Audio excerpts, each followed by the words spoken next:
ఈరోజు నేను గోంగూర పచ్చడి చేస్తున్నా. గోంగూర పచ్చడి కావాల్సిన ఐటమ్స్ చూసుకుందాం. 2 కట్టలు గోంగూర తీసుకున్నా, 1 కప్పు పల్లీలు, 2 టమాటాలు, ఒక ఎల్లిపాయ, ఒక 10-20 ఎల్లిపాయలు ఉంటాయి, ఒక 30 వరకు పచ్చిమిర్చి. ఎలా తయారు చేసుకోవాలో చూద్దాం.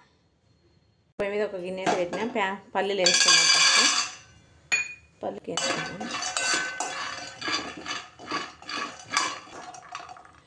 ఇసుక తీసి చల్లగా వరకు పక్కన పెట్టేస్తాం.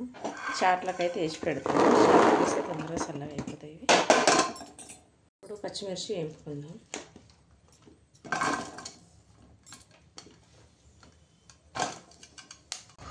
ఆయిల్ వేసేసుకుని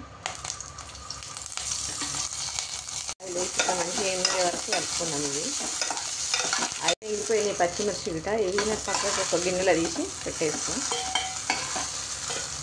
ఒక 10 ఎల్లిపాయలు వచ్చి పెట్టేసిన. అవి ఇది ఆయిల్ వేసేద్దాం. కొంచెం వేగనిచ్చాక గోంగూర వేసేస్తున్నాం. ఎల్లిపాయలు కొంచెం వేగినాయి, బ్రౌన్ కలర్ వచ్చేసినాయి. గోంగూర కడిగి పక్కన పెట్టేసుకున్నాం కదా, అది వేసేద్దాం ఇప్పుడు. ఇలా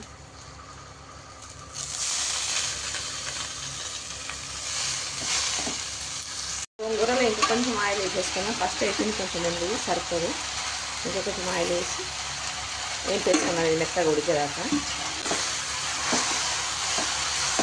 ఇంకా కిందికి మీద వేసి తొందరగా ఉడికిపోతుంది ఆయిల్. టమాటాలు కట్ చేసి పెట్టేసిన. అవి గిట్ట ఇంట్లోనే గోంగూరలు వేసి వేపేస్తున్నాం. వేసి 2 కలిపి మంచిగా వేపేసుకున్నాం మెత్తగా ఉడికేదాకా.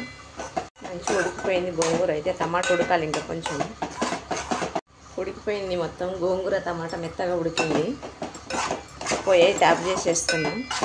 పల్లీలు అయితే ఇక మొత్తం పొట్టు తీసి పెట్టేసినాను. ఒకసారి వేసి పచ్చిమిర్చి, పల్లీలు వేసి పచ్చిమిర్చి టైంకి పెట్టేసినా కదా, చల్లగా అయిపోయినాయి.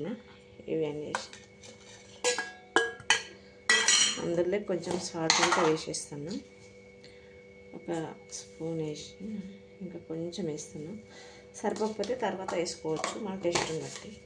ఇక పల్లీలు పచ్చిమిర్చి వేసి అయితే మెత్తగా పట్టేసిన. ఇప్పుడు గోంగూర వేస్తాను. గోంగూర అప్పుడు ఎందుకు వేయలేదంటే దాంతోపాటు వేసేస్తే మొత్తం మెత్తగా అయిపోతుంది. మెత్తగా అయితే గోరటాకు అయినట్లయితే తినబుద్ధి కాదు. ఇట్లయితే కొంచెం ఒక 2 సార్లు మిక్సీ తిప్పేసి ఆఫ్ చేస్తే సరిపోతుంది. గోంగూర పచ్చడి రెడీ అయిపోయింది. ఇప్పుడు తాలింపు వేసుకున్నాను.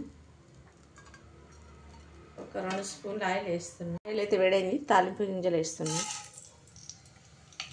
కొంచెం జీలకర్ర వేసేస్తాను. ఒక 3 ఎండుమిర్చి వేస్తున్నాను.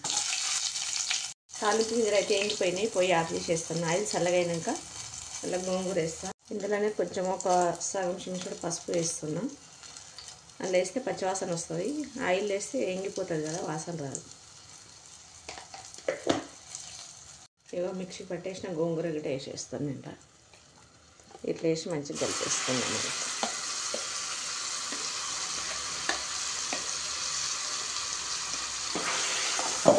ఆయిల్ మంచిగా కలిపి పెట్టేస్తున్నాను. మొత్తం ఆయిల్ అంతా కలిసే వరకు కలుపుకోవాలి. పల్లీలు వేసి చేసుకుంటే ఇట్లా మంచి టేస్ట్ ఉంటుంది. 2 టమాటాలు గిట్ట వేసేసిన. ఇట్లా చేసి పెట్టుకుంటే ఒక 1 రోజుల వరకు అయితే ఉంటుంది. అంతకన్నా ఎక్కువ ఉండదు. స్పూన్ గిట్ట వేసుకునే దానికి వాటర్ లేకుండా వేసుకోవాలి. అయితే ఖరాబ్ కాదు, లేకపోతే బూజు వచ్చేస్తుంది 2-3 రోజులలో. గోంగూర పచ్చడి అయితే రెడీ అయిపోయింది. నేనైతే ఇట్లా చేసిన. మీరు గిట్ట ఒకసారి ఇట్లా ట్రై చేయండి. ట్రై చేస్తే ఎలా వచ్చిందో కామెంట్ చేయండి.